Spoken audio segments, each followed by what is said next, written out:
Hello, and welcome back to Fig Makes. Firstly, I'd like to apologise for the lack of a video last week.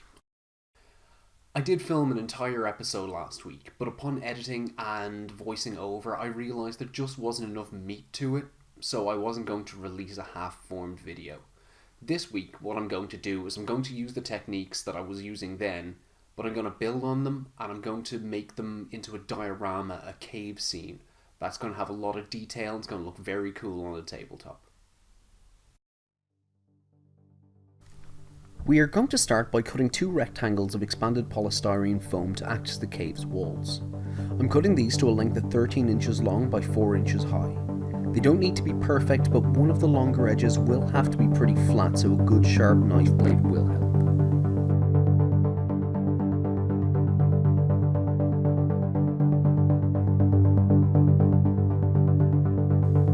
The thickness of the foam is actually quite important here. Anything under 3/4 of an inch will be destroyed in the next step, so make sure you have a thicker foam.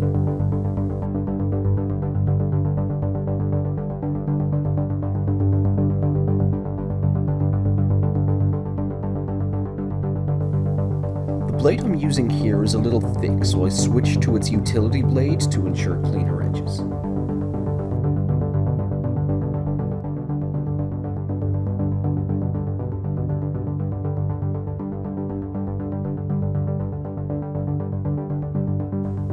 Now mark out the cave floor for these two to attach to. For the purpose of this demo, I made it 13 by 13 and then just a curved edge to match the two, but for a real tabletop scene I would probably double the size of all these components.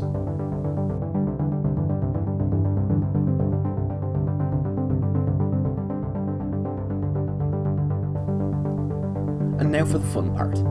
Use a heat gun to lightly melt the surface of the foam. A low heat and slow passes tend to work best for me, but you'll have to eyeball it yourself as these can melt to nothing pretty quickly unattended. This will give the foam an uneven and really natural appearance.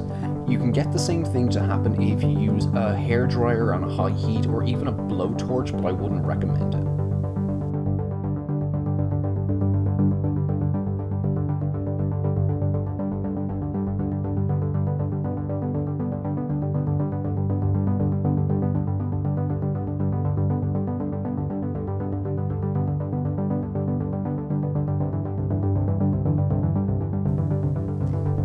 Now just use some glue to join the walls to the base. I used hot glue here, but wood glue would work just as well. Wood glue, however, takes a while to dry completely, whereas hot glue works in seconds. Your heat gun can melt the hot glue, so be careful if you're using hot glue.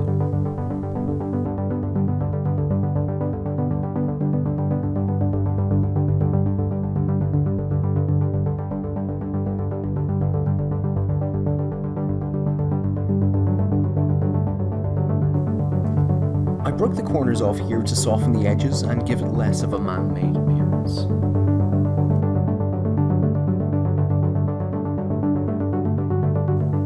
Off camera, I did the same thing to some of the offcuts. I went over them with my heat gun just to see how they'd look in the cave.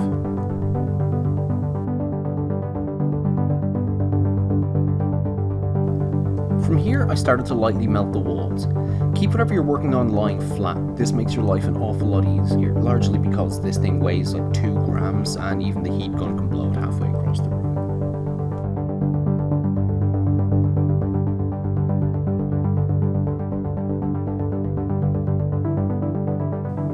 As always, base coat in black. Use a brush you don't overly care about because the stabbing action necessary to get into all the cracks and crevices will mess up the bristles, and it's really important that this thing is entirely covered.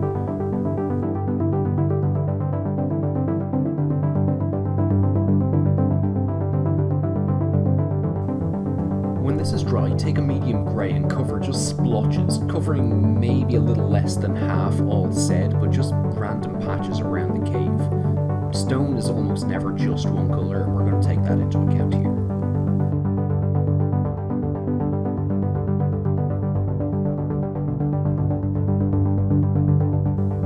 I picked a buff titanium for the second colour.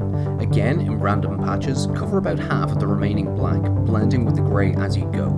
The exact colours aren't as important as the colours working together and being neutral earth tones.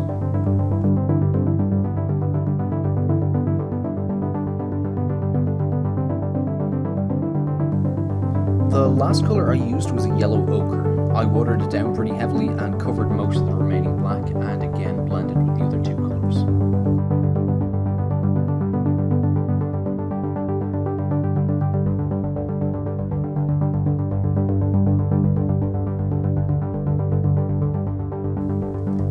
Once everything was dry, I started to dry brush the brightest areas with a light coating of blacks and dark greys.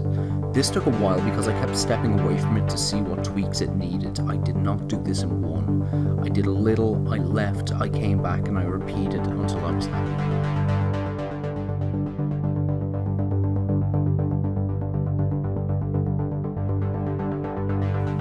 Here I made up a wash of light greys and green, and I dotted it in areas where I thought the buff titanium was coming through a little too strongly. Okay, we are nearly there. I'm going to dry brush just a couple of spots with a forest green. This one is pretty subtle, but our brains love to pick up on subtle things.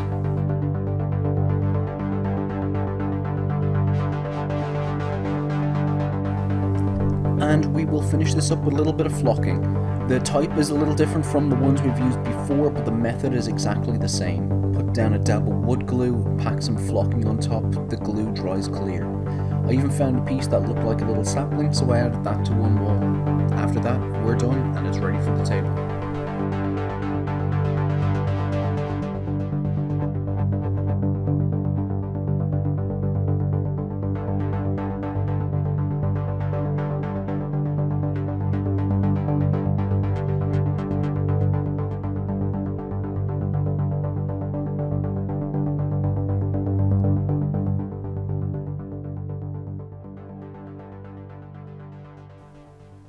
So that's how I made a realistic cave setting using only foam, paints and heat. The best thing about this is that it's infinitely scalable. You can make a single rock or you can make an entire cave system using the exact same methods. So thanks for watching. I hope you liked what you saw. If you did, please leave a thumbs up, leave a comment if you'd like to see me make something specific in the future, and subscribe to see what Fig makes next. I did film an entire episode last week. I edited it together, edited it.